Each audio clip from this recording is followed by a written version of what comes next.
Okay. Hello. Getting situated here. But hi, everybody.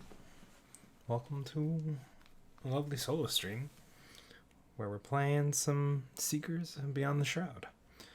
My name is Fenjin. You're hanging out with me this evening. Thank you very much for stopping by. Doing a couple last minute adjustments to my lighting setup, so give me 1 second.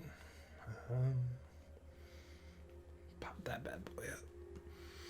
Give us a little ambient lighting of a color. Bye. Welcome, everybody. We're playing some Seekers Beyond the Shroud. It is a solo RPG experience using some D10s, which I will probably be rolling over here. I'm gonna grab my set of dice. We're rolling a few different types of dice.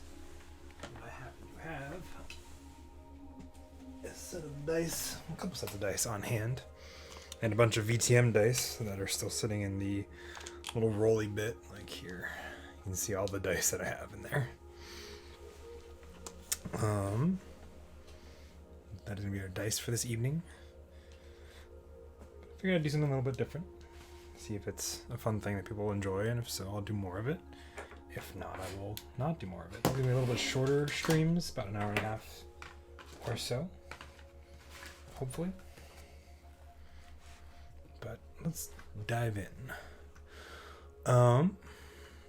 This game is on the more complex side of your traditional RPG, solo RPG experiences. There's some simpler ones out there, and this one is a little more complex. Let's start with creating your player character. I'm gonna move over here. And then so our first steps in the world of Seekers Beyond the Shroud is by creating your player character, who serves as your avatar for interacting with the locations and inhabitants of the world. That's pretty cool. But it basically is explaining how all these, how to play a single player version of an RPG. So we have all of these primary attributes, and all of them start at 10. So I'm going to swap over to my character sheet here. We also need to give this character a name. Let's do that. Chat, do you have any names on hand? Or do I gotta go looking?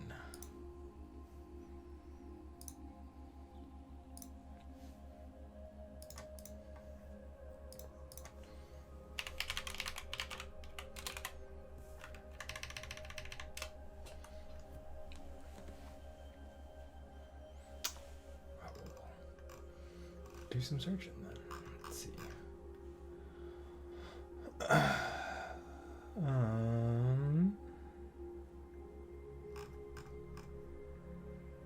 Let's go to a random generator real quick and pull a name. I got to the Undead Army name generator, which, well, I think is an amazing way to name yourself. I don't think it fits our character very much. This is a Destiny Vex name generator. Let's do one more. Do the third one. Ah, yes, a goblin name generator. The perfect one for this.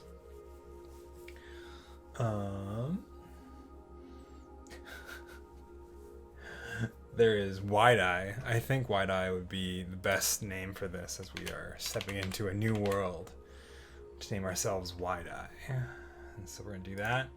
We're gonna actually hop back over here real quick so I can adjust something. That will then get moved over, hopefully, if I do everything right. We're going to name ourselves Wide Eye. All one word. What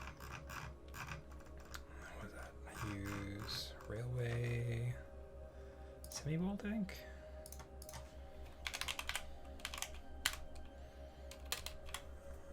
Yep, Wide Eye. And that was all uppercase. Let me do this. Pop it down in our little section there. Once I figure out how tall it's supposed to be. I suppose I could just take this other one and do it that way, but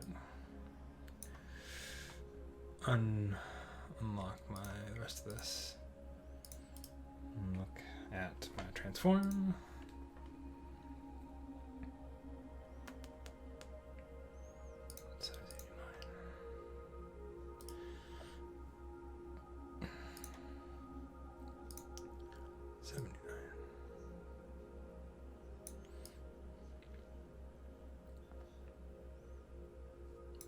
Call it go. Shoot. Everything is now moved, which is okay. Move that back. I'll lock it all up. Now that's there. It should also copy over. Yeah, nice. We now have a name of White Eye. And we don't have anything to do with order and chaos or anything else yet. All of our primary attributes start at 10, but can range from 1 to 20 during tertiation. You increase your primary attributes by distributing 20 points among them. During gameplay, they use to complete attribute tests. I'm gonna actually mute myself real quick. Hey Fen, just popping to say hi. Love the new. Okay, that's where that ends. Hey Caleb, what's up? Thanks for hopping by the stream. I am I'm here trying to put together a character sheet. And doing my best. Right now we're getting attributes down. New stuff, that is. The new overlay and stuff. Yeah, this is for our Seeker overlay look. Dude, no worries. Thank you for stopping by at all. If you're at work, obviously work comes first. So everything starts at 10. Cool. Tab is not actually awful. And then we have the option to increase about. We have 20 points to spend on increasing stuff. I want to put some importance into our dexterity. I think that would be a good one to increase to 14. And let's do charisma to 14 as well. That is 8 over 20 points there.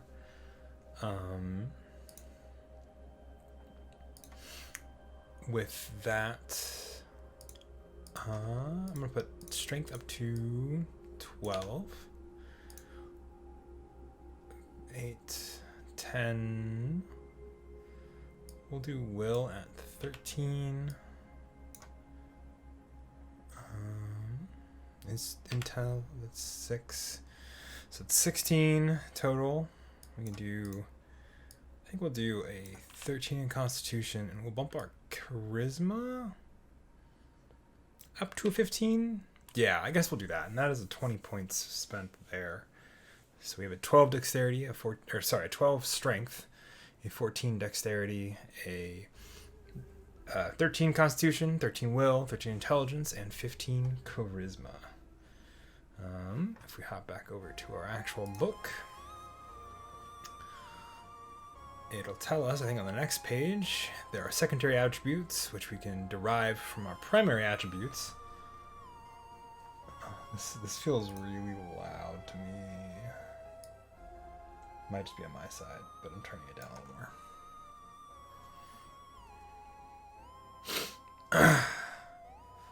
more. Some wild, scary stuff there. So, and then,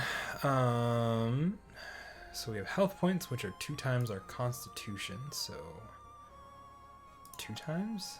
Con times 2. Why does that thing have con times 10?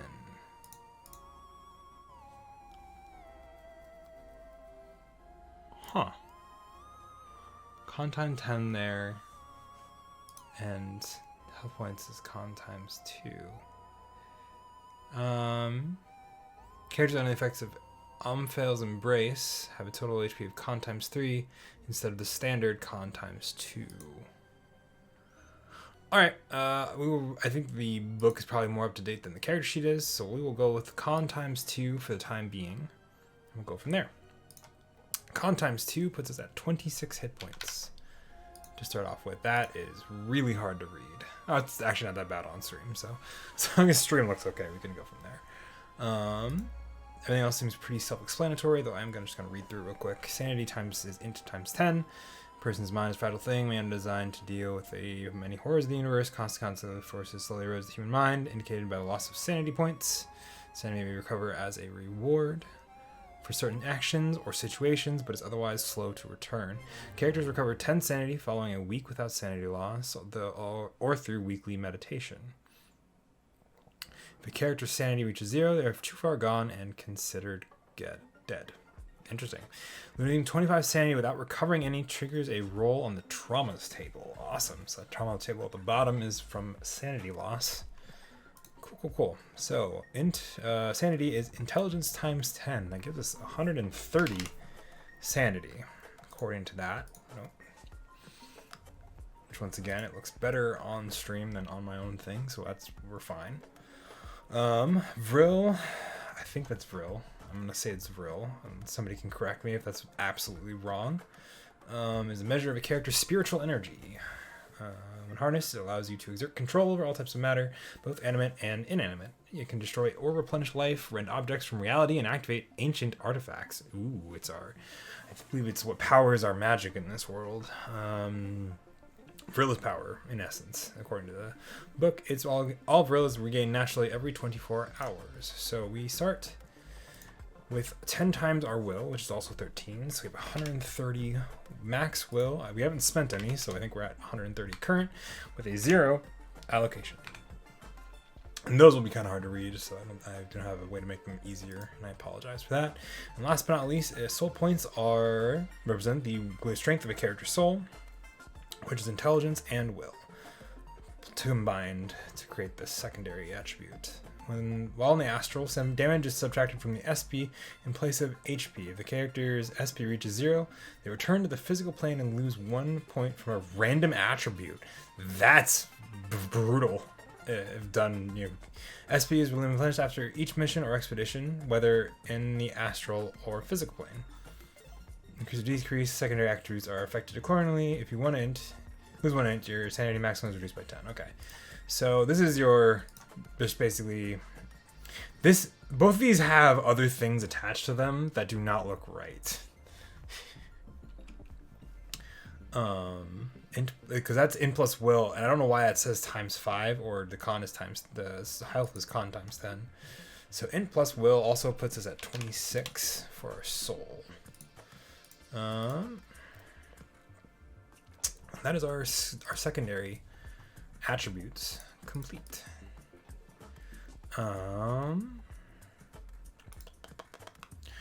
With that, we go over to skills. Character skills represent prowess acquired in a determined field and are measured in percentages ranging from complete incompetence at 0 to total mastery at 100 to pass a skill check. Roll a d100 below your skills value. That feels very Call of Cthulhu-esque to me, in how that works, which is fine. It's a fun one. During character creation, distribute 250 points. Okay, I'm gonna have to write that down somewhere. We'll use one of these blank ones for right now to mark the 250 that we have to spend. I'm good at remembering a lot of things. So okay, so dex times 2, dex times 2, strength plus dex times 2. Okay, it could be a pretty decent skill to start out with, because that is strength plus dex in parentheses. So following PEMDAS. Okay, so dex is 14 for us. Dex times 2 would be 28. I'm just gonna go through all these real quick and just start filling them out with what we got. So I actually have a numpad here, which is what I'm gonna use to probably do most of these. 28. 28. One-handed melee is strength plus dex. That's 26.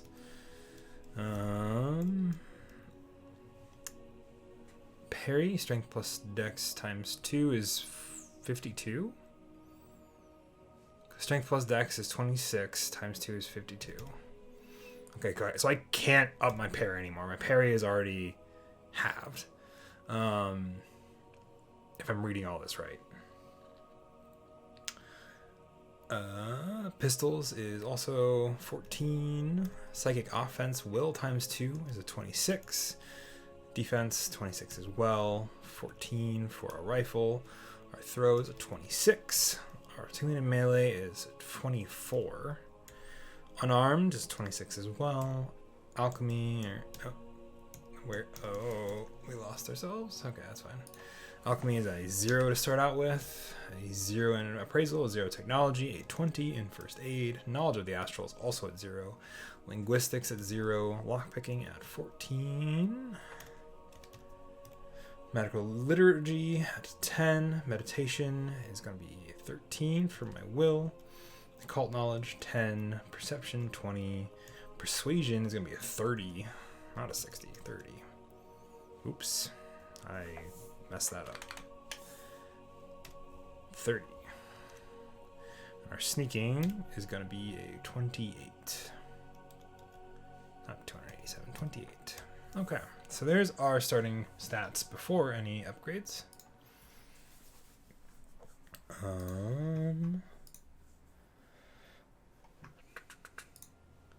Now we get to dive into, okay, so each 5 uses of a skill. Okay, so we cannot spend points on alchemy, magical literature, or occult knowledge. These are increased during play. Gotcha. So some skills start at 0, some are calculated using attributes, and others have a starting value. During creation, distribute 250 points as you wish, increasing no skill higher than 50. Okay, so we cannot add any more to our parry. I am going to bump my first aid all the way up to 50. Just I think first aid would probably be a good one to have some abilities in. Based on what I know of this character in the world that I'm building, I think it'd be really cool to have a character that is maybe really good at unarmed. I'm also gonna, sorry, before I get too far, we're gonna distract the 30. I'm down to 220 that I put into first aid. I'm gonna keep this pretty easy because I don't like doing numbers. We're gonna put our one-handed melee up to 36, not 46, 36. Spend another 10 points there from 26 down to 210. I will probably up my unarmed to 46. Spend another 20 points there. Put us at 190. I'm gonna make ourselves give ourselves a little bit of technology. I can do that. Up to 20, so we have 70 to spend. Persuasion, we can cap that out at 50. Put us down to 150 to spend. Another 20 points put there. We have 40. I think I'll up my dodge as well to 48 for another 20. And I'm gonna up both of my offense and my defense to 36, spending another 20 points, 10 for each. I'll put my lockpicking up to 44, spend 30 points there, puts us at 80 left to go. I can't spend any on medical literature. I do have, can I spend money, or say money, points on knowledge of the astral? I can. I think I will spend a little bit of things and put some knowledge into knowledge of the astral. I think that'd be a good skill to have at least a little bit in. I'm going to put 20, not a ton of ability, but something. I think same with linguists. I'm going to put another 20 there. Putting these down to 40. Meditation. I should probably put a number on that. I'll put 30 in meditation, which leaves me with just 10 to spend, which I think I'll put into pistols. And put our pistols at a 24.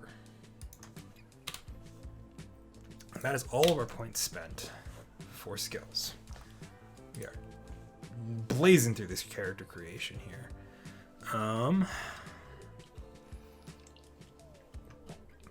Not available for increase. Yeah, I'm trying to make sure I have everything right. Yeah, astral knowledge, or knowledge of the astral. Yeah, astral knowledge, knowledge of the astral. I can upgrade that. Cool. Passive first aid check outside of combat to either remove the bleeding condition or D6 HP. Halt bleeding and mend your wounds. Probably making tourniquet or stitching up a wound will save your life more than once. Gotcha. All things I can do. Talents, special benefits, and granted abilities granted by orders. They include simple attribute boosts, access to new formulae, or even new skills. The more you progress within a group, the more options you will have to choose from. Orders and talents are detailed in Liber 6, the Omphalos. And I think we get into character backgrounds now. So, this is our first roll of the evening. Take a D10. I'll take one of my nice, it's quartz. This is D10. That'll get out of focus. So, we're going to give it a roll, and we're going to consult our character background sheet, our chart. We got a 2. A bookworm is what we're dealing with first. You were always a sickly child, never really capable of going out with other kids to play, so you spent most of your time indoors. Your parents, both university professors, didn't own a TV, and the internet was not an option. So you read. At the time, you lived in the old family house, which had a library containing several generations worth of books. And there you discovered all the classics from Jules Verne to Dostoevsky. Dostoevsky. Sorry. I'm good. I definitely know that name beyond just reading it right now. H.P. Lovecraft to Miguel de Cervantes. Their stories, worlds were yours. High school and college were pretty much the same. Years dedicated to studying that eventually landed you the only job you can imagine working, curator of a private library. Nice. There you worked for a private collector, the man you never even met personally. He made you travel around the world collecting old, illuminated manuscripts and rare medieval books. Things like the Picatrix, the Grimorium Vernum, or Verum, not Verum, Le Dragon Rouge, and many others. Books were your passion, so of course you couldn't always help yourself. Every now and then you would take a peek, reading bits and pieces that slowly widened your worldview. You learned that there were ways of manipulating others, influencing the world with the help of spirits, angels, and demons. Ooh, interesting. Outside of books, though, you started to see patterns which took the mild suspicion that your employer was a powerful magician into full-blown certainty. Things like competitors dropping dead, zealous museums lined to purchase their rare artifacts, even banal things such as a constant stream of supermodels coming in and out of his penthouse. Interesting. You didn't know much beyond his name, but based on the available information, you reasoned he must have been in his 90s. Slowly you built up your knowledge and learned new skills, unbeknownst to your involuntary mentor. This continued until the day he sent you to retrieve an old Arabian artifact, an exquisite rose made of alabaster. It cost a veritable fortune, and you had spent weeks chasing after it. Once you held it in your hands, something changed. You felt power flowing through it and into you. In a split second, you made a decision. It had to be yours. You knew this action would bring consequences, but you didn't care. Okay, you were done playing lackey. Now is your turn to command. You gathered your meager belongings and fled the city with this new precious treasure well secured in your pocket. That sounds like definitely a good thing to do, and definitely not something you should just steal from a person. Well, that being said, start with negative 100 favor in all orders. Oh my gosh. All right, so we're starting off this with a rip-roaring start of we stole some stuff and everybody knows. All right, so we have plus 10 to our appraisal and plus 10 to our occult knowledge. I did not up my appraisal at all, so that gives me some ability in appraisal, and plus 10 to my occult knowledge, which means I have a 20 in occult knowledge, which is good. I lose 1 constitution, though. That's real dumb, which means my health is now 24. And nothing else changes, because nothing else is attached to constitution at all. Nice. That makes it easy. But all the things to have to lose and rework, I think that's probably the better one. All right, at ritual level 2, the scenario hunted becomes available. I wonder why. Starting items, a USB full of questionably helpful occult literature. Okay, so into our... I don't know what to call these. They're not really, like, magic. We'll just put it in our notes. USB full of... Was it theoretically helpful? Or questionably helpful? Okay. USB full of questionably helpful occult knowledge, I think is, or was it occult writings? Literature. It was neither of them. I'm just killing it. Occult literature. I know how to spell literature, I say as I look at it again, because I'm like, UR looks wrong, and it is. Hold, please. There we go. Literature. A desert rose, a 50 VP Vril battery, may be recharged, sells for 500 null symbols. I think that's probably whatever currency we use in this world. A desert rose, a VP. Alright, a desert rose, 50 VP Vril battery. That's all I'm leaving it as. And it sells, maybe recharge, sells for 500. It's gonna leave that where it is. We also have a pistol and a knife. Two good things to start with. All right, we have our start. I also have a negative 100 in every 100, negative 100 favor. Okay, so I guess we'll skip to group 6 for the second to get the idea of how many people we have pissed off at the start of this. Which to me is amazing. Okay, that's everything we have to do. Joining a magical order. Okay, so we have the Causa Scientiae. Causa Scientiae. I assume. Yeah, Scientiae. Which we are at negative 100 favor with. We also have the Catamites, also at a negative 100 favor.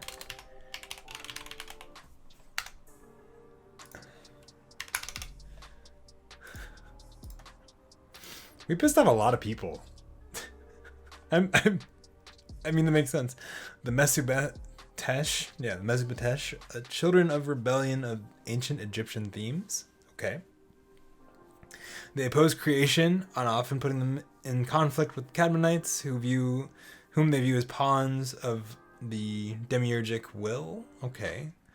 So we have the sake of knowledge, Causa Scientiae, yeah. Scientiae, okay, I did say that right, because Latin, yeah. And is a unique kind of organization. They care not for politics or inter-order struggles. Their goal is to understand the nature of reality, more specifically the nature of the supernatural reality. Okay. So, we have the Mesubatesh. Also at negative 100 favor, because we started at negative 100 favor with all the orders. The Sida, yeah, it's a rather isolationist order from the Far East. Sidedha, negative 100. Oh boy. All right, so we only pissed off 4 orders, which isn't too bad. I mean, it's 4 orders that we pissed off, which, I mean, makes sense. When you steal something from arguably what seems to be one of the most powerful individuals that exists, and you just peace out like it's cool, it is not surprising that you are hunted, in a sense. Okay, these are all more things that we don't need right now. Okay. Oh, that's my magic. Awesome. So I'm gonna go back to the beginning of this. Once you're familiar with each background, create new backgrounds by keeping the advantage, disadvantages, and building a story around them. Okay. So, Wide Eye, which, I mean, I think it makes sense for Wide Eye as I'm assuming a very gremlin-like character, to be a bookworm, be this kind of wiry individual that has just squandered off with something in order to become powerful. And now we dive into Libra 4 magic. And so this covers a lot of stuff. And I believe it's just important to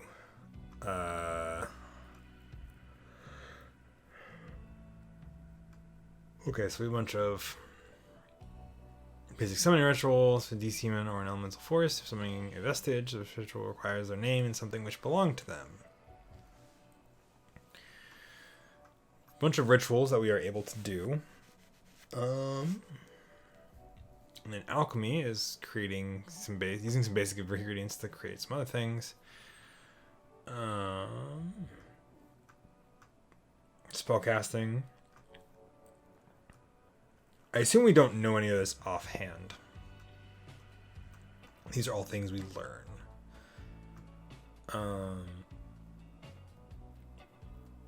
There's 2 spells, depending on one of the 7 spell disciplines. These disciplines are astral, control, environmental, folk, offensive, projective, restorative. Each discipline must be treated as a separate skill that the character must learn and practice. Initially, use the evoke spirit's skill value listed for each spell. It is known to cast a spell using the skill up mechanic. The PC will gain skill points in each discipline and will add their value to the spirit's skill with that spell. Okay. And then slowly learn with Thor entering the astral either from a grimoire or an instructor, since a PC may not invoke a spirit while in the astral. Okay. When you find your first astral spell, your proficiency with this discipline increases to 20%, after which is increased using the skill mechanic. Okay. Gotcha. Obols is the name of the currency, which makes sense. That's the O right there. I'm just trying to figure out, what do I do next? Gameplay locations and activities. Sites. Okay. Enemies. Assault. Astral session. Site the astral. Astral and find speak any name. Roll D10. D from a table. Okay. Abandoned complex, ancient ruins. Okay, so residence, museum. Okay, sex sanctum, sewers and city tunnels. These are all things we can do. Exploring the astral, discoveries. Okay, the Umphalos. Middle underground, meeting point legal registered for most legal and quote unquote registered magicians practicing in the UK. Presiding over this huge ancient facility is his namesake, the large white onyx stone, the Umphalos itself. Legend says that Zeus, wanting to determine the center, sent 2 eagles to fly at the same speed at which the ends. The eagles were found in Delphi. To indicate the center, a white milestone was placed in the Temple of Apollo in Delphi, the center of the Greek world. Unfortunately for the Greeks, their knowledge of astral geography wasn't very good. It turns out the real center of the Earth was below the surface of London, UK. So, narratively, we are in London to do this. Okay. Each time you visit the Umphalos, things will be different. Prices will vary, new NPCs will appear, and the opportunities will arise. First thing to do when visiting the elephant is roll a daily events table below. Okay. I think we'll start this off then, visiting the Umphalos. We will roll a d20 and go from there. Got a 13. Good number, 13. Oh, lower prices. Things have been calm around here lately, so the supply is available for everybody. All prices today are -10 or whatever the heck the name of that is. I am killing it. Umphalos welcomes all sorts of people from all walks of life. The large variety of people crammed into a contained space never fails to result in interesting situations. Roll on the random counters table each time you visit the Umphalos. Another d10 is required, and we'll see what we get from that. Got a 4. A celebrity, maybe the person that hates me. Ahead of you in the middle of an excited crowd is a very well-known adept. Interesting. One may say a celebrity who is visiting the Umphalos, and they are currently surrounded by fawning sycophants. If you approach somebody to engage them in a conversation, perform a charisma test. If you pass, celebrity is impressed with you, and so is the crowd. Earn 50 favor with an order of your choice. Okay, so we're going to try to approach them, and we're going to do our first roll. We got to perform a charisma test. We have to get under a 15 on a d20. That is how is the rule of lower is better. So we're gonna give this a good old-fashioned roll. Got an 18. I did not pass. I am just a little too high.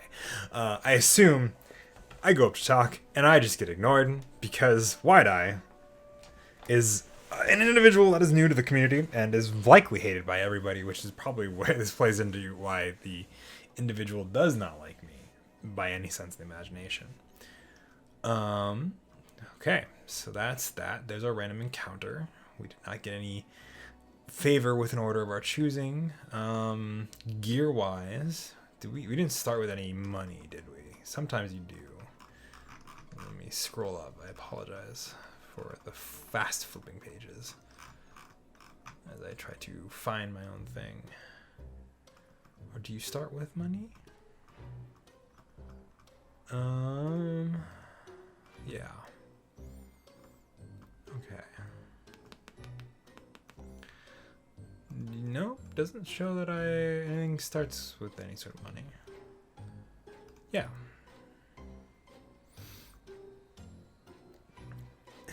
Ounce of weed for anxiety. That makes sense. Yeah, not for us. Okay, so we have no money to start off with, which means we probably aren't going to be buying anything. Let's see.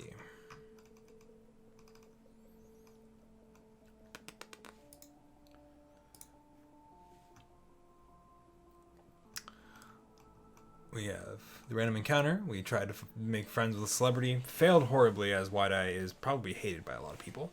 And it just gives you that like stink eye when you're that one person that's just walking into the room and you're not in the cliques and everybody doesn't know you. Okay. So, joining up. Okay, so choose one and ignore the other. Gears and services. Okay, so we have the orders, which we already did that. Running missions for the orders. As mentioned here, you will each time, as mentioned before, each time you arrive at the palace, you roll a d10 for each order, and a 710, the representatives are there ready to assign you a new mission. So we roll 4d10.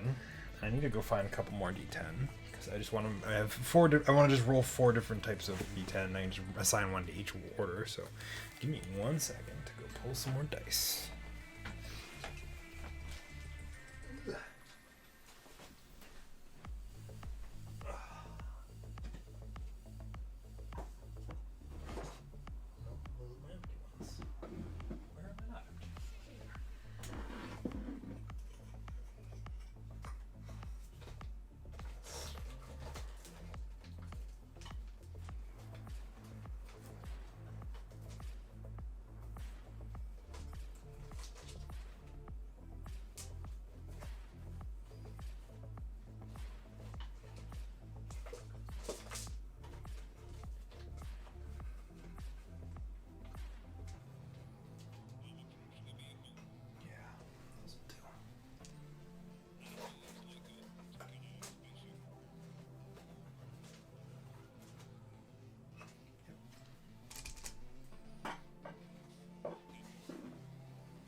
Grab the dice.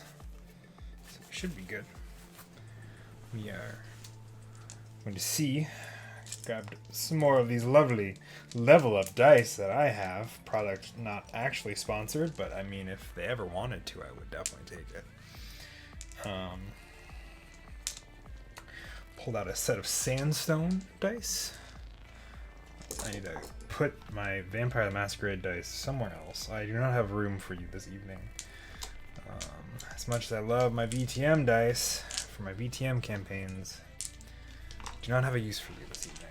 So you're going over here in my bag, or next to one of my bags of dice.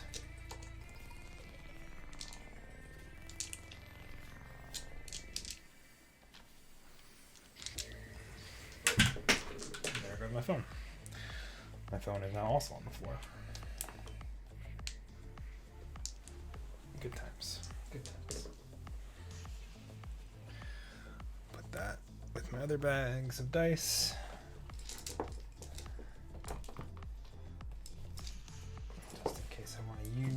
dice as well. I can. And then I also have one last set of dice to use for this evening. And these are these lovely glyphed set. Also by Level Up Dice. It's hard to see from here. I wish I had some nice close-up shots I could pull up. It is their cybernetic glyphed set of dice in, I think, blue sandstone or blue something. It is a blue coloring. So we're going to take our D10s. See which orders are here today. I'm going to put 4 of them. All right. We have 3 orders here today. The only one who's not here is our, I think I'm going to say, the Kaza Siente, or Siente, I don't know. As I think I'm going to make the blue with the glyph of science to represent them. And all the others are here. The Cadmonites, Mezubitesh, and Sida. So I have the option to do an order for each of them, or a thing for each of them. Deciding which order your mission to work with that day, roll an order mission table to determine which task they require you to perform. Successfully completing a mission for an order grants 150 favor, 5 skill points to be distributed among any available skill, and 500.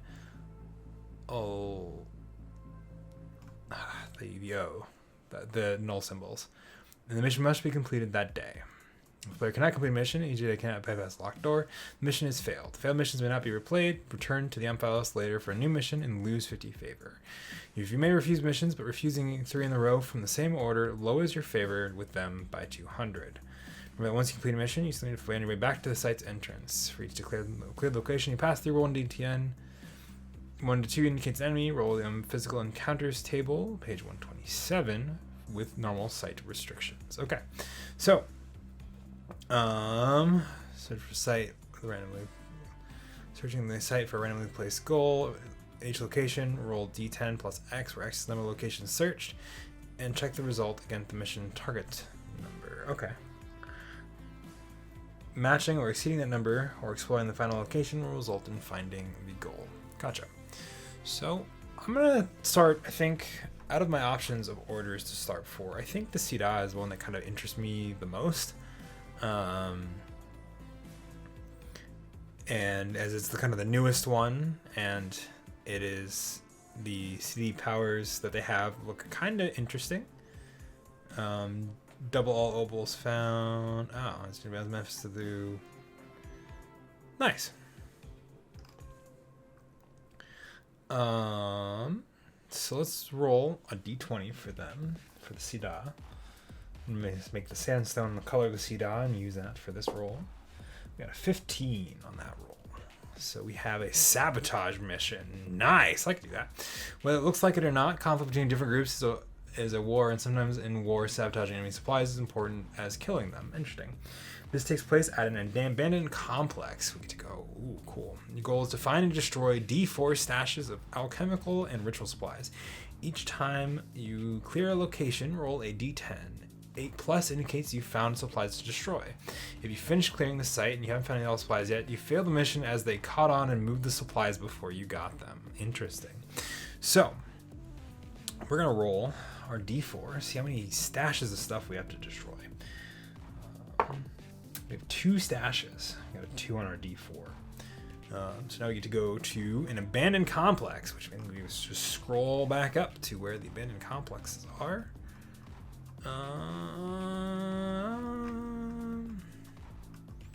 Maybe? Residence? No. Ancient ruins? No. Abandoned complex. Awesome. And that's specified by commission. You may encounter any of the enemies listed on the physical encounters table on page 127. Awesome. So we're going to roll. Okay, hold on. Location. Okay. Sites. We have an abandoned complex. So, these buildings such as factories, old hotels, locations. We have the main entrance, Hallway, D10 plus 5. Warehouse, officer room, 3d6. Park room, 50% chance of 1. Parking lot, 1. So wait, hold on. I'm going to go back. Once you set a mission, you travel to the site where it takes place. Most common sites include Sanctum Sect, a museum, a house, sewers, ruins, and abandoned complexes in the different planes of the astral. First location listed in each site is its entry point. The museum's entry hall, from which you explore the rest of the site in the order you choose. Some missions specify the order locations are laid out in, but usually you determine layout yourself. First, write down where each listed location is in relation to the others. Okay. Let me see. Gotcha.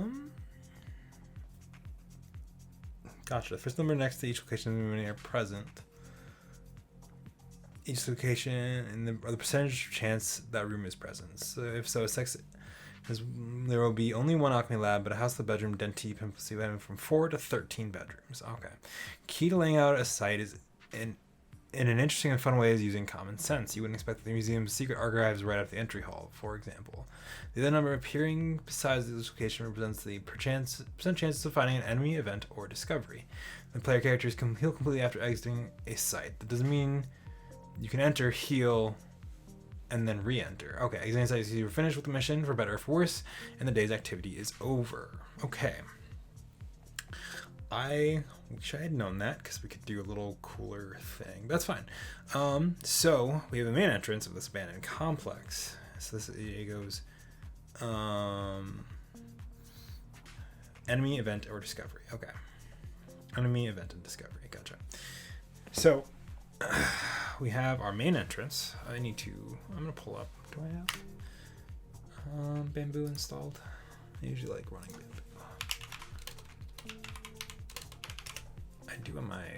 I do not, but I can download it. Because I do own this app.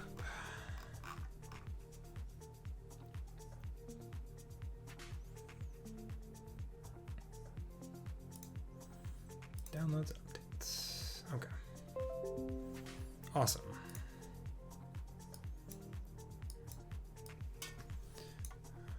That's fine. Agree. Next. Let's go. Let's go with that. Lined paper. Notes. I'll just name it Seeker. Hello? Why did that look like that?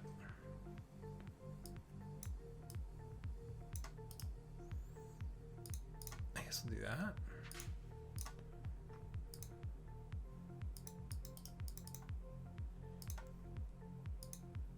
I forgot. You cannot actually type in this. Never mind. Okay. I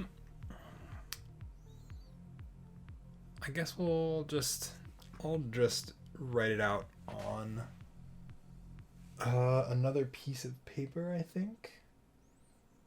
Not a piece of paper, on my maybe my tablet, and then talk about it as I go through it. I think that'd probably be the best way to do it for this week at least. So give me 1 second to go find my pen so we can get this on the road.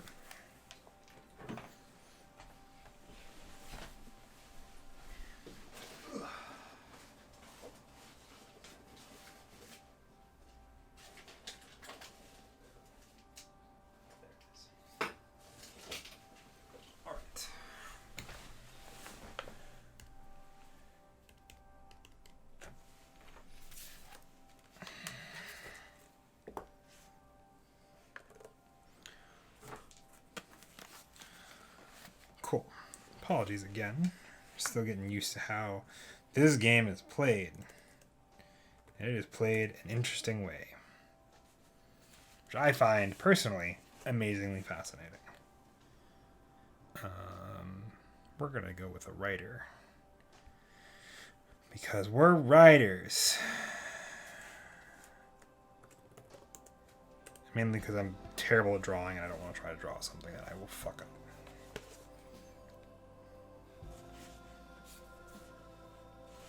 Okay.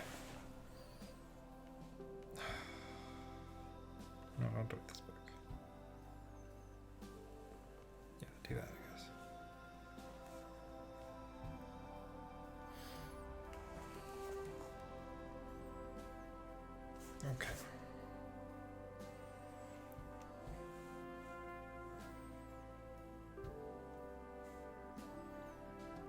One day I'll figure out what I should be doing. There we go. All right, so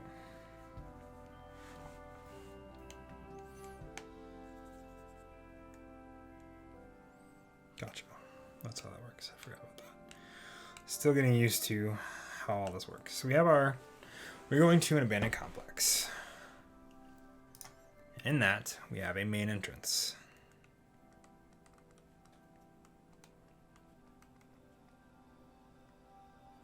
And ENT is what I'm going with.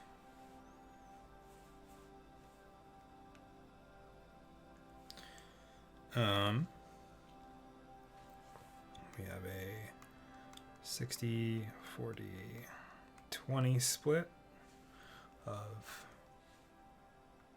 enemy events and discoveries. After that, we have D10 plus 5 hallways. That's a lot of hallways. So D10 plus 5. We're still going to use our sandstone set as we are working with the Sida. We have a total of 8 hallways. So we have 8 hallways to spread out across this. So we have 8 hallways. I guess we will have to just kind of draw it out, but we'll get everything sorted out first. And then we'll draw out our... I don't need to pick a color. I'm just trying to write out the 8. We have a chance. We have a 60% chance of running into an enemy, and a 20% chance of an event, and a 0% chance of discovery. In those 8 hallways, we have a warehouse itself.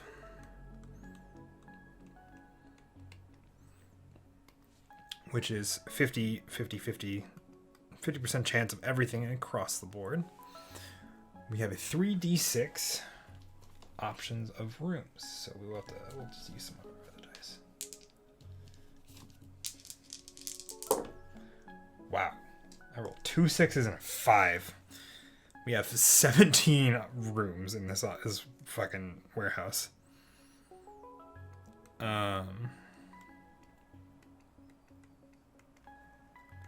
Each with their own 50 across the board splits. What else do we have in this place? We have a 50% chance of there being a recreational room, so we'll roll our D percentile to find out whether or not that exists here in this building. A 48. It does. A recreational room does exist in this building. This is ridiculous. I love this so far, but like, this is such a big complex already. This feels more like it does not feel abandoned to have this many rooms that actually exist.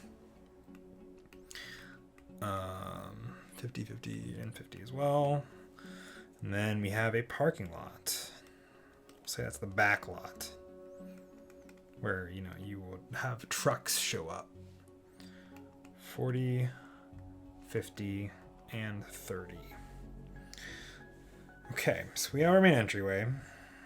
That's what I'm calling where we're starting this. We have our main entryway, and then we're gonna have a hallway attached to that. I do find it kind of cool that you like put together your own like special thing. And then we have 17 rooms. So we're just going to have a bunch of the rooms attached together. With not really hallways as much as doors. Because we just have 17 rooms. I think I'm going to make this like near symmetrical. So since we have 17 rooms, we can do hallway, room, hallway, room, ad nauseum until our eyes bleed. So that's what 1, 2, 1, 2, 1, 2, 3, 4.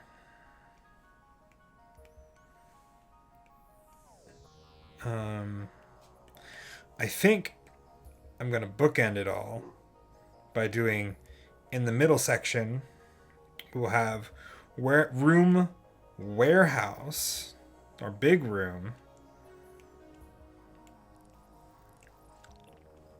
room.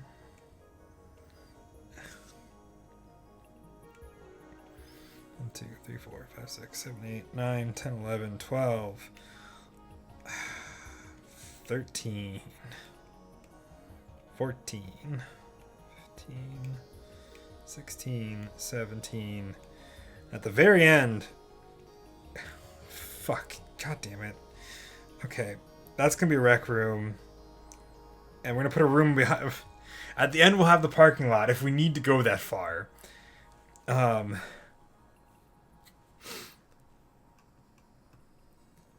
Yeah, it definitely gives you the, like, that's what you're supposed to do with it. So, I've taken a little bit more of a, a very less than pleasant approach to trying this, because I'm not an artist, and I did not know that we were going to be making maps this evening, so I did not bring my proper map making gear.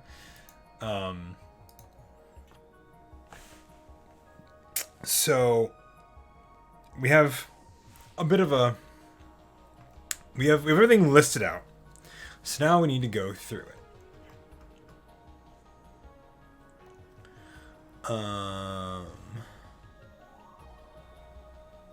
Each location is probably a challenge. Okay. So we have a bunch of stuff. Symptoms. So I think I'm just reading everything to make sure we're good. We have sabotage. Okay. Plus fiends, send plasma destroy. So I think you just destroy them. I don't think you need to make any sort of roll on them. Yeah. Okay, so we have to destroy two. We have 2 things to destroy. I have still up on my D4. So we need to roll an 8+ on a D10 after we complete each room. So now we go find page, I think 127 for all of the enemies. Right? Or hold on. Let's look at our abandoned thing first. Let's see if we don't have to fight anybody. Okay. Unless you may encounter any of the enemies listed in the physical encounters table. Gotcha. Okay.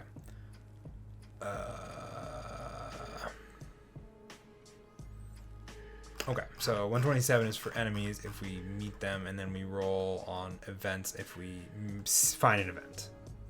Right? Okay, hold on. Let's keep going back further. Let's... Gotcha. Once you explore a site, you can find a way back then. Just reach your location, roll a D10. Okay. Gotcha. Other numbers appearing besides players completed exiting a site. Gotcha. Okay. So, we have 17 rooms in this complex because I rolled high on my D6s. Meaning, we're going to be here a while. And this will probably, after this first night in Wide-Eye's adventure to becoming a seeker beyond the Shroud, it's going to be a wild time. So, we walk into the main entry of this abandoned complex, and we see if there's an enemy. I rolled an 82. There's no enemy. The site is unguarded, or the guy took the night off. As for events, as soon as he walks in with 20. That is a flat 20. There is an event that happens. Let's see. A 5 on our D20 roll for the abandoned complex. Psychic resonance is what it's called. Something's not right here. What starts as a buzzing in your ears quickly becomes a deafening and pounding shakes. From a will test. Oh shit. They just booby trapped the entrance. They didn't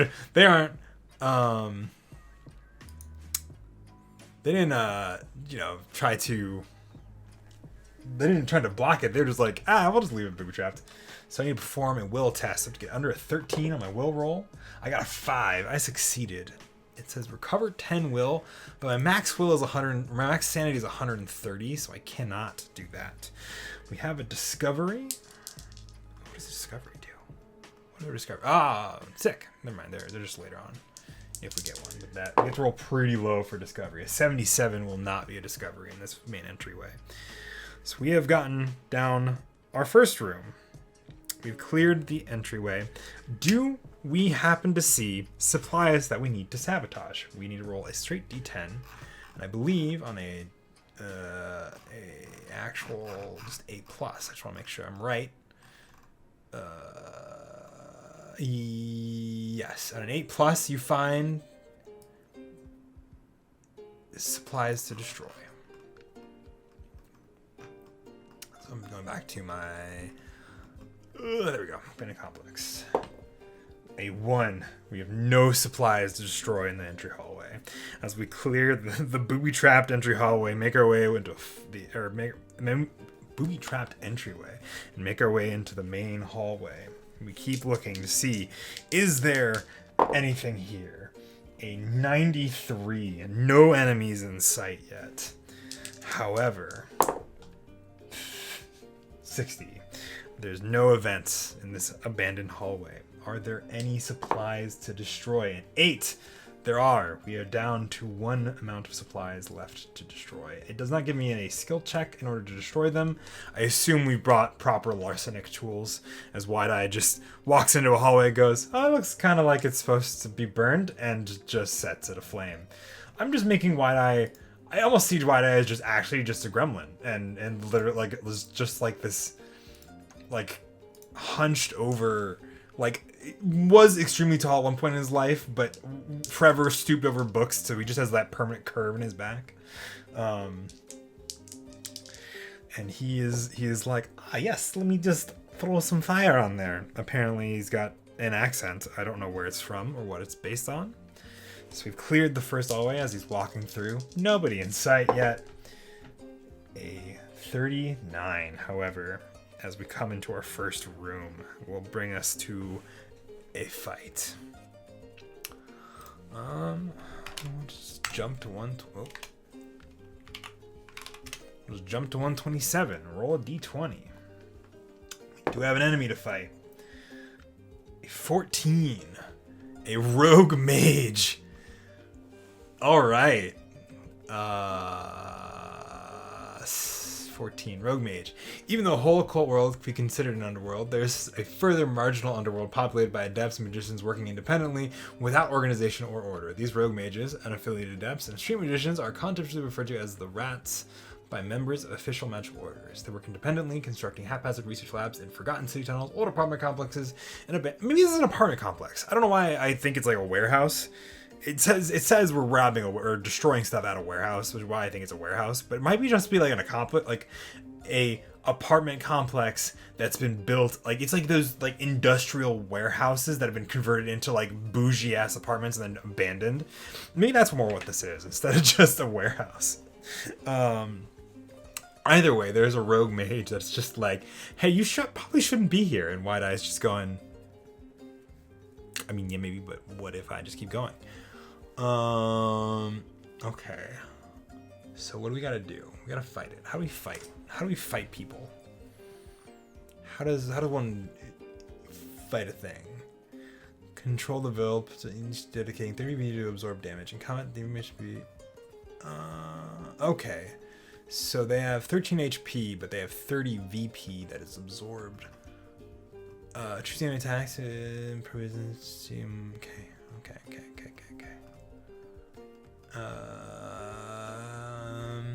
Veteran enemies.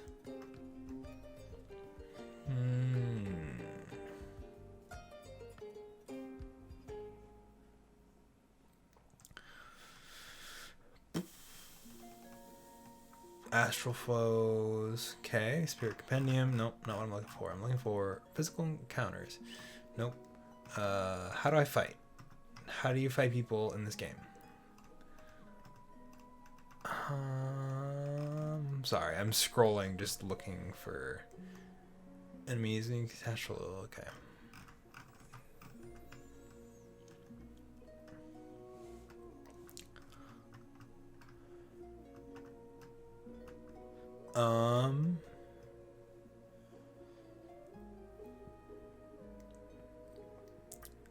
Whenever an encounter is rolled, first determine the enemy facing the table for each site. Next roll, see his regular or veteran enemy.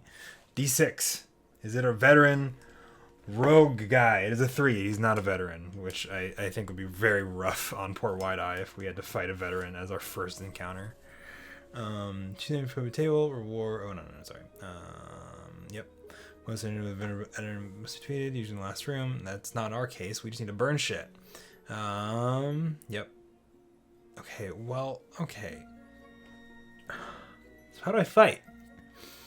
Do you just pick skills and roll off? Is that what happens? I assume so. That's what I'm going to say it is. Oh, combat. Here we go. I assume more dangerous place problem seems fast and deadly, and the rules are fairly simple. Only a few details attract. Goal comes to produce your opponent's health points. Combatants take turns using weapons, combat spells, and abilities to deal damage, express an HP loss, or affect combat in other ways until one of them collapses. When combat appears inevitable, you roll for initiative with a d20. The first round is called the engagement turn, as initiative is rolled again at the start of every round. Okay, so I have 2 d20s I need to roll, both for myself and for my lovely mage opponent. Enemies have an initiative stat from 1 to 20, which you attempt to roll above. Okay, so I roll against his initiative. Gotcha, that makes that easier. And in the first attack, chance to avoid or even surprise the enemy when facing multiple enemies with different initiative values. Create roll each and arrange in turn order as usual from highest to lowest. When winning, a character turn gives the player a chance to avoid combat. Roll a sneaking check. Jesus. Subtract from the enemy's awareness from your sneaking skill. And play with 50 sneaking facing the enemy with a 20 awareness must roll under a 30% on a d100. When facing several enemies, use the highest awareness value. The most keen senses can't hear you, the rest can't either. Winning the engagement by a turn by 5 or more gives you the element of surprise, granting a plus 20 to offensive skills for your first attack. On other skill in hand, losing engagement by 5 or more is a negative 20 to all defensive skills. Determine note the weapons being used. Weapon melee to melee, no advantages either side. Range versus range, no advantages either side. Melee versus range. Rated combatants get a free shot while melee combatants approach. The rest of the fight is melee versus melee. Weapons are swapped while combatants approach, and so no actions are lost. If one combatant is crippled or immobilized, the combatant will use a turn to move away and attack from range until the effect wears off or the combat ends. During combat turn, character take one of his several actions: attack, swap weapons, use a skill or talent, cast a spell, use an item, or interact with nearby objects. All actions take the entire turn to perform, meaning not every turn includes an attack. Okay. Standard rigid combat does not allow for characters to run away from encounters. Once you've in a fight, you're in it until the end. This changes though once you acquire the Mesu Batesh rank 3 skill retreat. The talent reads retreat, roll the dex to retreat from combat, but suffer an automatic hit. Okay, so you have the option to retreat. Major baseline allowing players to run away from the combat at the very beginning without having to choose this as a talent. Okay, so I could make this a thing if I wanted to. I think I will not. If you choose to do so, use change the Mesu Batesh retreat talent in for the following. Wearing any type of armor, increased armor value by 1. Okay. If you let all humans, enemies would simply jump on your face immediately after catching sight of you. You may use the following NPC reactions to determine their initial action seeing you.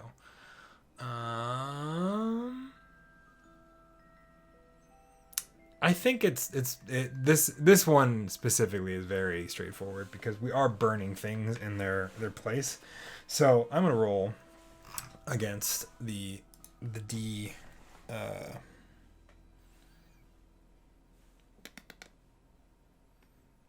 Oh, okay. I guess I lost my bamboo. It was just gone. That's fine. No thanks. And I need to roll.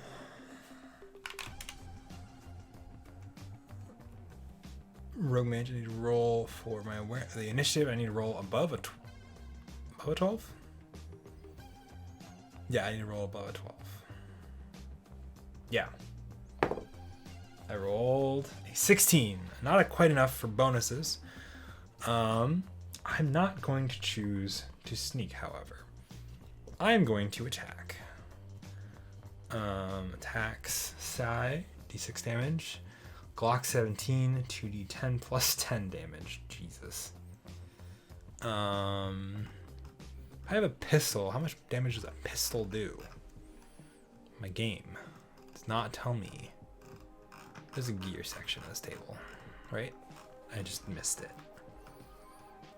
Gear, services, pistol, d8 damage at plus 10 to hit.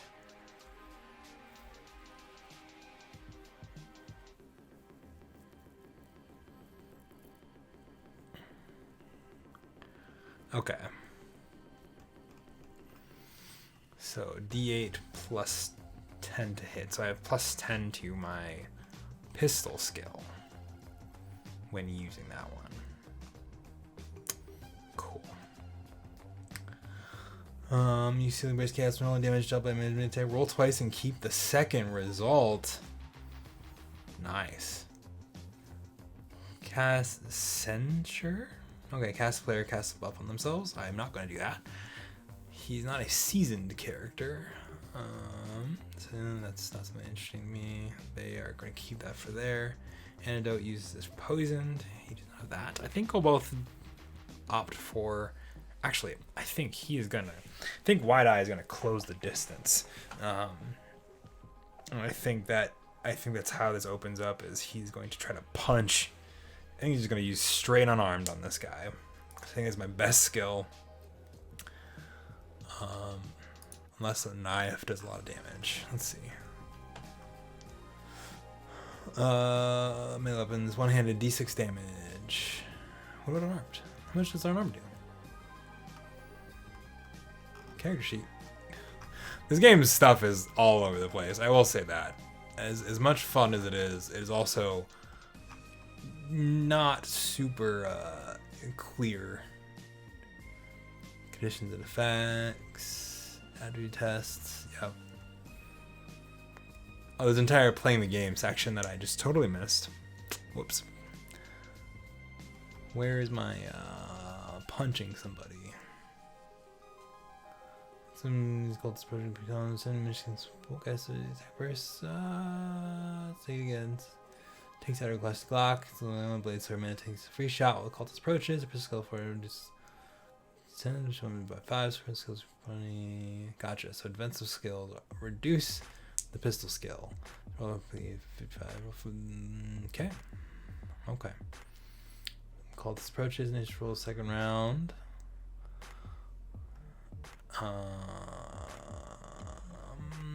Okay. Turn kind of move forward, good or bad. Which comes when skill critical failure results in taking maximum damage from the attack. No roll required. Some damage good value. If it's weapons coming to deal no damage and drop the weapon. You see weapon use center recovery. On the other hand, rolling below 10% of a combat skill's value indicates what? Okay, so you have to roll below 10% of the skill. Okay. Attached to the Dodgeman's next initiative and grants plus 5 attack. So the parry skill allows you to counterattack immediately, granting a free attack while parrying. The parrying weapon that deals half damage. These rules only apply to combat versus common talents, not spells. Rolls 96. Failure, yeah, that's fine. He's maximum 4 HP damage. Bleeding blows will do max damage. Attacks, misses, called attacks again. As he died, rolling 3. Critical chance, yep. How do you punch somebody?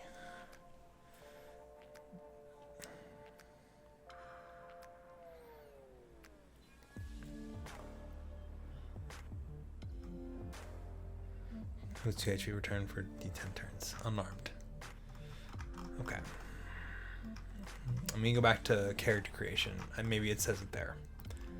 Skills. Unarmed. Attack with your bare hands, dealing 1 D4 minus 1 damage per attack. He's back. Dirty fighting, elegant kung fu mastery, and in between.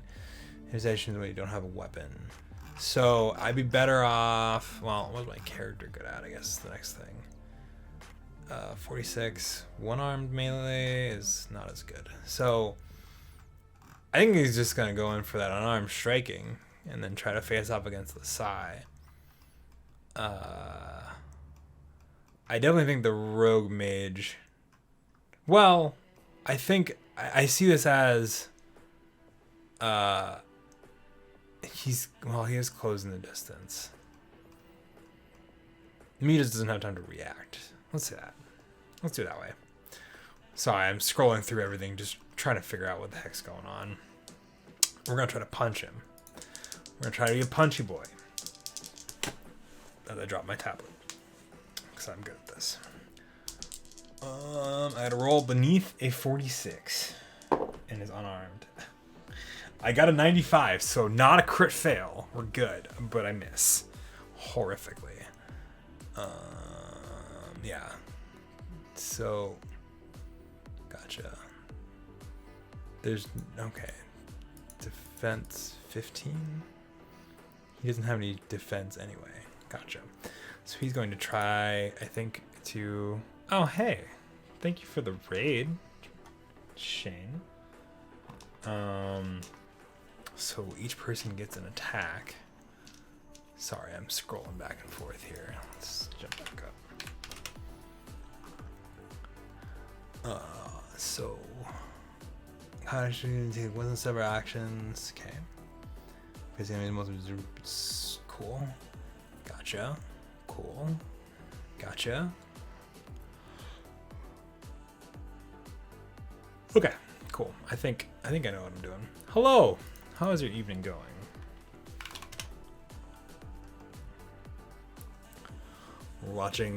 We're currently having Wide Eye face off against the Rogue Mage, which is going okay.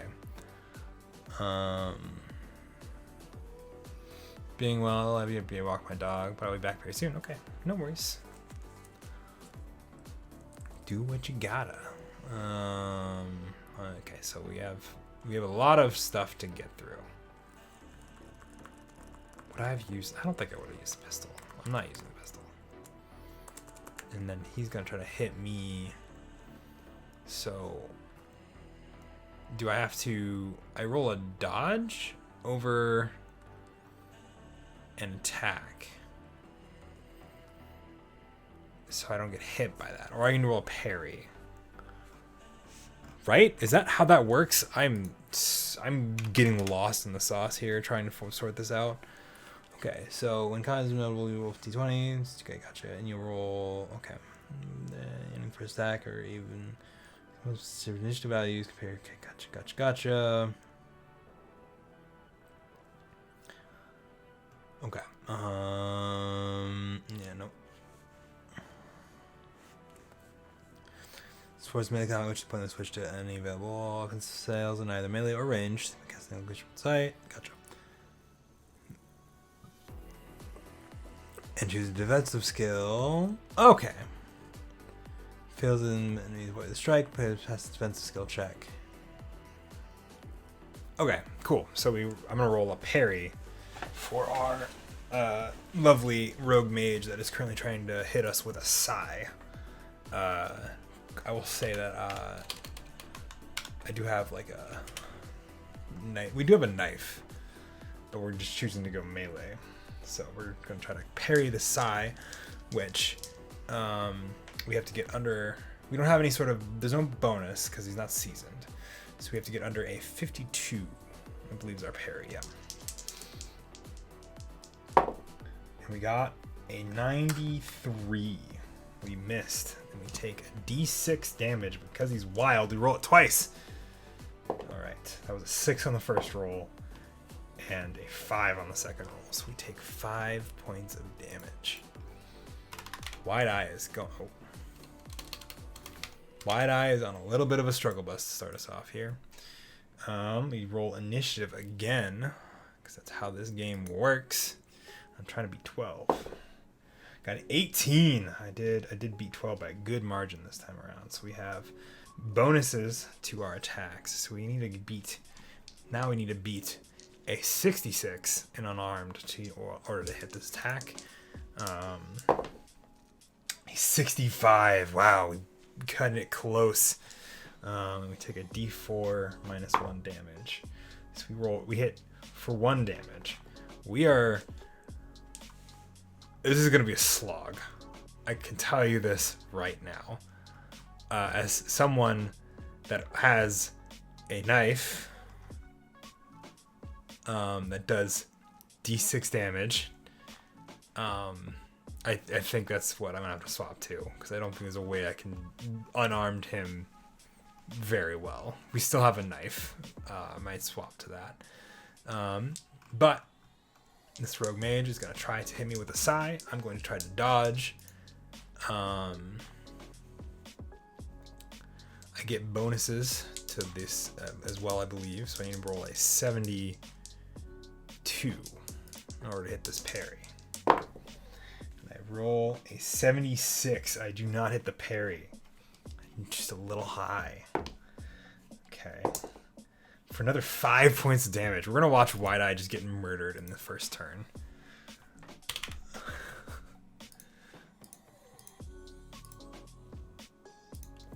Oof. All right. Top of the 3rd round. A natural 1. We miss by a long shot, meaning we get minus on our defensive skills. So we're going to try to parry again. It's all we got. It's our best skill. I don't think dodge is going to help us any more than parry is. And we got to get a 32. That's what we have to beat. And I got an 84. We are 0 for 3 on parrying. That's a 6. And that is a 2. Okay. This sai is tearing into us. Wide Eye is not trained for combat, which makes sense. He is a bookworm. Which I should probably actually put up here. Not that it may matter, because we are going to be probably dying here pretty soon. And then he's going to try to, I think, just one-handed melee. And it's not going to go well, but it's all he has. He doesn't have any spells to start him off, so that is an 86. That is another miss. He has hit one of his attacks, fucked up the rest. Top of the 4th round, another 18, which means we have a better chance. We're gonna try to swing in a hit. He's got to beat a 56 for this one-handed melee with the knife that he's got. That is 73. It is still nothing. Going for another parry against the sai. A 43, though, however, does parry. Does that parry by 10? Because he's, yeah. So he gets a free counterattack at half damage. Yeah, I think that's how it works.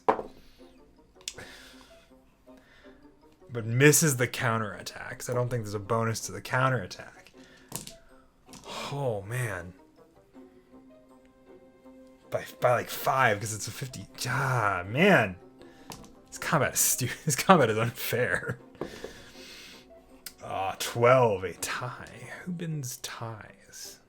We're going to say we do, just for sake of ease. Going for another attack with the skill. Oh, sorry, we have to check these skills when we use them, because we've used parry successfully, I think, like twice. We've used unarmed once, and then we've yet to use any other skill well enough to get by. So we have to get another 36 on this one-handed melee. That is a 3. So we nail this for max damage on a 3. So we get 6 damage done on this guy, which is the first damage we've done to him. But that's so. Okay. We got a dent in his armor because he's got that vril, he's got that soul shield. 30 damage must be dealt into the vril protection before damage reduces HP. That's so dumb. Okay, and he's now got a parry. Yeah, that's all he can do. 32. That's 10% under. I'm calling it a 32. He's going for that counter. That's a 39. That is 3 over. Okay, well, he did get one of these, and he has done another parry successfully. Oh my god. This combat is so unforgiving. Alright, round 6. 15. We're ahead. Not enough to really matter, but we're ahead. Yeah, he's going for another one-handed melee. That is a 77. Not enough. Going for the parry, because this is still just a fucking knife fight. 15 kills the parry, so he's going for another counterattack, because that's how parry works. Getting a 98, critically failing on that. Oh my lord. Round 7. They're like, this is fast and deadly. I've watched my man whiff 5 times. Alright, 15 on the hit. He's going first again. He's missing on his melee. Going for the parry. Missing on the parry. He takes 2 was the first roll. 6 is the second roll. He's taking another 6 points of damage, because that's how this game works. Oh my lord. I think it might be time to first aid. He's not been critically hit. That's the good part. He's not been critically hit to get bleeding. At least not that I can remember in the past little while. Top of the next round. That one. He's going for another parry. He's about to get fucking murdered. He's gonna get a 32. He got a 23. That's not 10% over, but it's enough to block the attack. He's gonna try to heal himself with a first aid. 77. He does not heal himself with the first aid. I feel like these dice are rigged. Another round. That is a 9. Not enough to... Yeah, it's not over 5, so we don't have to lose. So he's going for another parry. 56. 2, just 4 away. There's a 4 on the first one, and a 1 on the second. Okay. Our fucking guy is just... He's hurting. Okay, so we got a 9. He attacked. We fucked up the parry. We're going for another melee attack. I don't know. I don't have anything else to give him. It's a 32. Oh, it hits! We hit him with another one. We're doing some damage. That rolled off. 2 points of damage. I'll take it. We're slowly crunching through this shield. Wide-Eye, our poor hunchback boy, is just getting fucked up in his first encounter, trying to work. 11, he has to do another parry. That is a 40. He makes the parry. That's over 10. He gets the counterattack. 35. Hey, he hits. He hits both. All right, so parry. I need to... So is it after combat that I upgrade my skills, or is it in the middle of a combat? Because I'll take it in the middle of a combat. Upgrading skills. Let's see. We're going to go back to the top. And a little bit higher. Each 5 uses skills. Successfully or not. Roll a D100. Oh, cool. Just every 5 uses. Nice. Okay, so we'll roll this real quick. For the parry, it is a 56. If it's above, yeah, then it increases skill by 1%. What? I guess it makes sense if you use them a lot. You have many chances to increase them by 1%. Okay. So that's that. We hit with the melee. We're doing more damage. That is 4 points of damage. We're still just bouncing off this dude's like war shield thing that he's got. I think Wide-Eye is just in a corner flailing a knife at this point.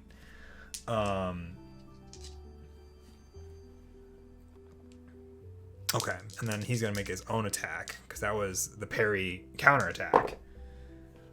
That is 63. He will not hit on that next attack. This Wide Eye has just been sitting.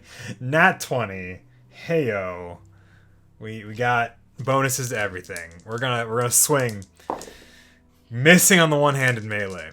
That's okay. Going for the parry on the counter attack. 51. That hits. Does not enough for a counter, but it does hit the parry. This game is so stressful. Next turn. 16. We hit it. We don't get any bonuses. It's not over 5. But we're still going to swing with his one-handed melee. 62. Still missing. Parrying that counterattack this guy's doing. Fucking 100. Alright. This might be where Wide Eye just bites it. Alright, 6 was the first roll. 6 is the second roll. What do we do if we're out of health? Game. Tell me. What happens when we're out of hit points?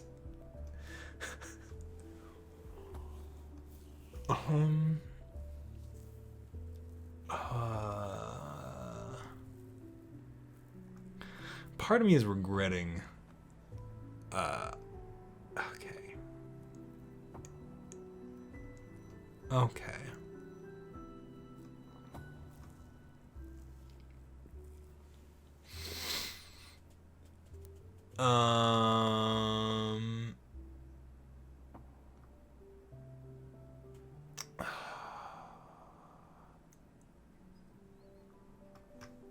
How do you die? Hi.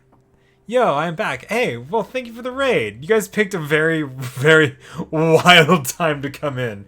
We're watching our first character that we did in this. What are we playing? What are we planning? I'm not planning anything. I'm playing Seekers of this Beyond the Shroud. It is a one-person RPG. I'm playing it by myself for funsies. In which we've watched our man Wide Eye, a lovely individual, a bookworm that has decided to steal a desert rose and abscond to become his own individual, his own magician, after working for another magician in a private library as a collector of sorts for him, has tried to go out and fix the problem, the fact that he is started with negative 100 favor in all of the orders that you can find in this game. I am currently finding out what happens when a character dies or is at 0 hit points, because I have gone through one combat and watched him whiff all of his important skills. As the fact that he has no magic inherently, and he's in one combat. He got through arsoning one thing as part of a sabotage mission for the First Order that he was trying to do. This is wild. Yes, it's wild. I'm currently finding out what death looks like in this game, and it makes me very sad for Wide Eye. My Fen Danger vibes must have been tingling. I'm in danger. They must have been. Don't worry. If we survive this or something happens, there are still 17 rooms in this building because of the way this game got generated. Okay. Okay, we have our daily events. This is all our stuff. All of our order stuff. That's fine. That's what happens. Primary pillars, chapters. Let's get an element. Do you get to become a ghost? I would love to become a ghost. Okay. Antagonist, enemy action or sacked. Roll a d10. They become your antagonist. We'll face them. Okay. Okay.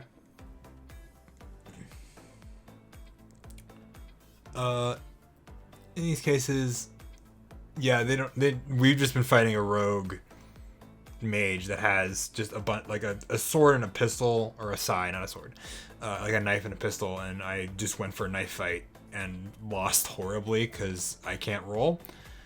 And what happens when I am dying? Game, what happens when I die? These are all my loot and stuff, scenarios.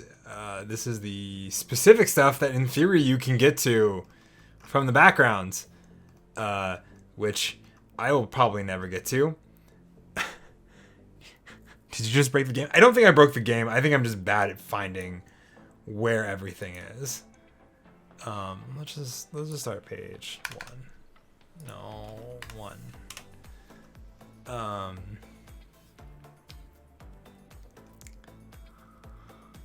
Okay, maybe it's in the where you if when a character's HP reaches 0, they are dead. I love the layout of this book too. All right, y'all. Well, that's apparently been the tale of Wide-Eye as he bleeds out in the first room of this abandoned complex. It does have a very nice vibe. It's very fitting for the theme of this game. Wide-Eye living the best life he could, making his way up the metaphorical ladder to try to break out of the mold of being somebody who's been told what to do his entire life, where to go, what to pick up, and has decided, I'm going to run off with a rose, and I'm going to destroy some people. Do they really know? No. They do. It's just you have to have spells to do it. And nothing in this game says I get any spells to start with. Is this the first I've seen the keyboard display? Yeah. This was actually I'm going to talk about this in a second once we wrap up the death of Wide-Eye. As he went through his life as a bookworm. He worked as a curator in a private library, collecting all sorts of obviously magical things for another magician. And in a moment of hubris, or maybe not a moment of hubris, in a moment of karma, in his first mission of trying to forge his own path after just straight thieving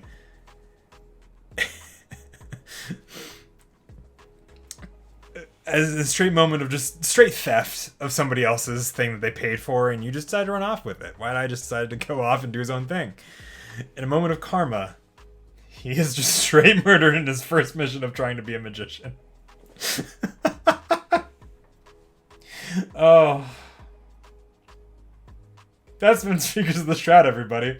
I'm really glad I didn't put, like, episode 1 of something, because this game does not involve a heck of a lot of longevity to this character, I guess. And maybe I'm missing something. I'll probably go look through the book in between sessions. I'd love to play this again. I would have tried to be magician if I had the chance. I mean, yeah, same. I would also take that opportunity. I just don't understand how he was supposed to survive that unless I don't know, man. I felt like he had a decent parry too. That was like half the problem. I think I just rolled awfully. But yes, unrelated to that, in my real life, this is my keyboard display. One of them is right here, instead of where it usually goes right there, because I was using it on my tablet earlier today. I say tablet, it's really a 2-in-1. Anyway, that was a gift to me from my lovely significant other, Maddie, as part of a Christmas present, to give me a place to showcase all of my keys. It's a 3x3 row, so there's one more row off the screen here that you can see in one of my other camera angles that I use in like my solo vids and stuff like that. Which I might adjust this camera layout. I like it here, but I also want to move it this way more to showcase more of just all this backspace and all this cool stuff. Anyway, we're getting off topic for the stream. That has been Shriek as the Shroud. That was 2 hours, not even 2 hours, 1 hour and 47 minutes of one of the most fun experiences I've had, but also 100% I think I'm missing something, and it does not hold your hand. Like, I feel like as a magician, you should have the ability to start with, like, spells and stuff. But, like, nothing says you get spells. The cover looks like a Disturbed... Yeah, it does look like a straight Disturbed album. Turbo skill... City skill mechanic, yep.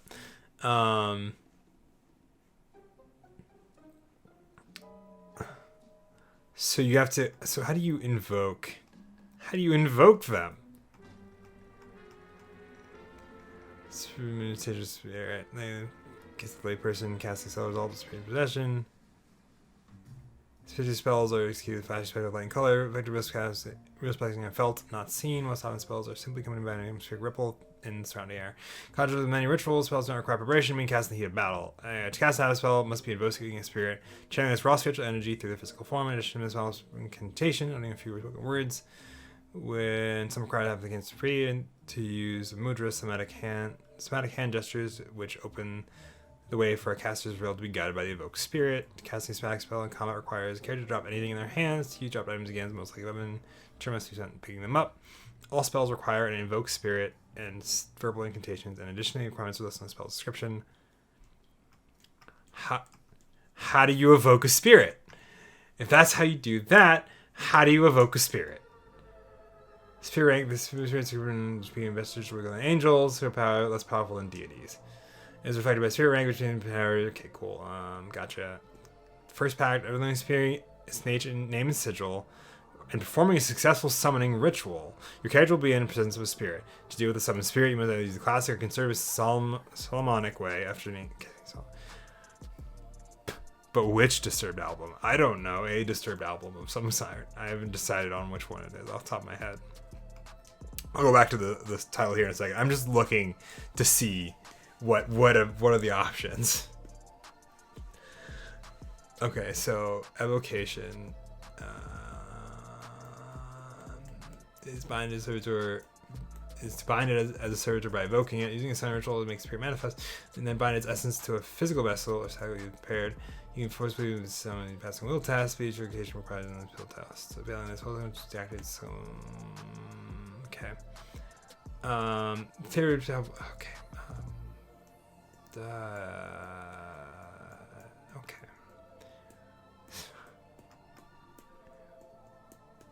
Okay. See the images of multiple reasons. Firstly, you play a card to be in a spirit's favor, forming a pact and gaining spirit benefits. Second, spirit match physical worlds. Vocation. Third, perform magical feats, spells, even channels power spirit's power while invoking it. Additionally, on its main screen is okay. Spirit embraces an enemy's power. You will utilize invocation, act of placing the spirit's essence into yourself. Doing so physically alters you, modifying your stats and skills as noted by spirit. Levels of invocation, rune, turn with vestige, vessel, spirits such angels, and avatar, conduit of a deity. These must be completed in order, each preparing your spirit for the next level of invocation. Invocation programs binding okay.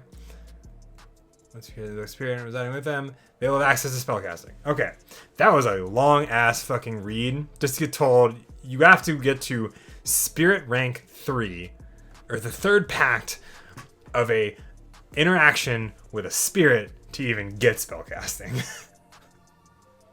So nothing would have helped me in that fight. I just had to not suck at my rolls. To be fair, the rogue mage, yeah,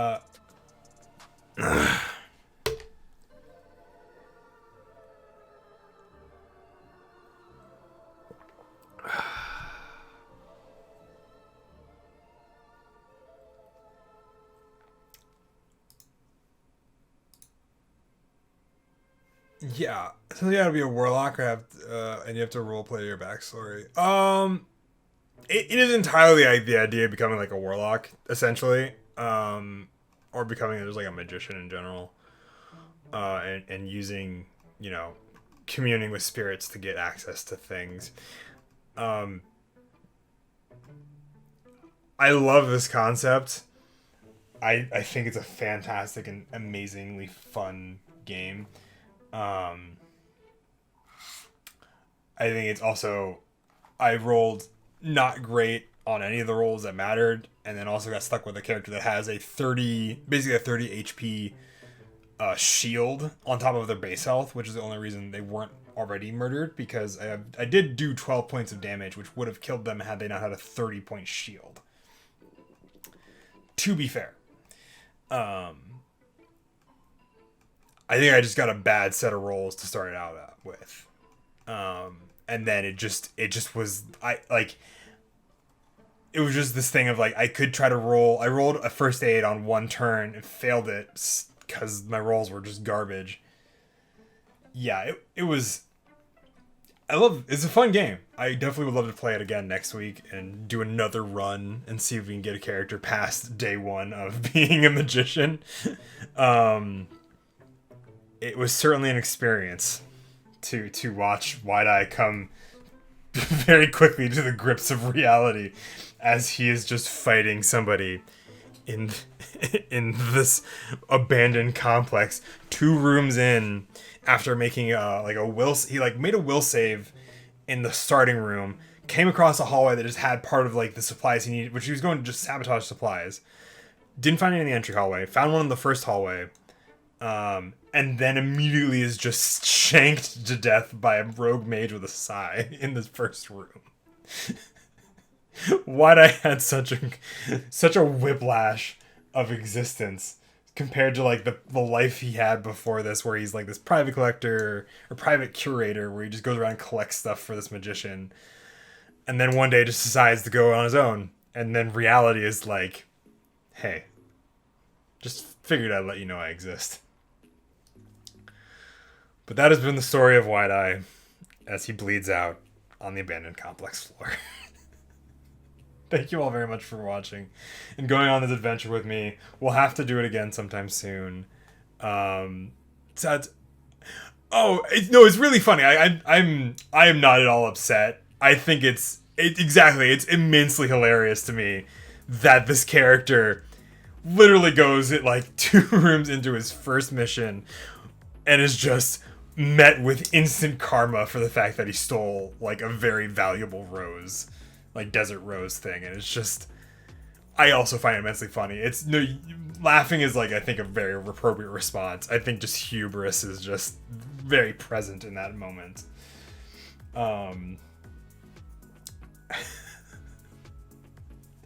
So you laughing is a very realistic response, and I do not blame you for it. Hubris is the word of the year. Yeah, hubris is the word of the year. Oh, man. All right, well, thank you all very much for watching. We'll come back next week and do another run of Seekers Beyond the Shroud and see if we can get a Seeker past their first night of existence as a magician.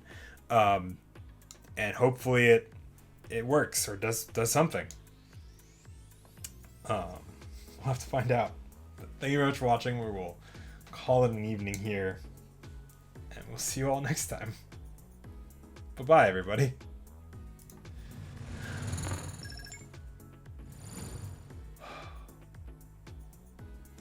We're not starting a countdown. We're wrapping up the stream. You have a good evening as well, Rain, Shane. Thank you for stopping by. Oh, remember to message you. I have to message you about something. Don't remind me. I can remind myself. I'm not. I'm here, but yeah. We're also gonna raid somebody. Wanna raid Wandering DM? I haven't raided them in a while, so we're gonna raid. I'll remind you to remind yourself. It was more like I can just say it here in just the next 2 seconds because we are almost done here. So, all right, everybody, have fun over at Wandering DM's channel, and we'll see you all very soon.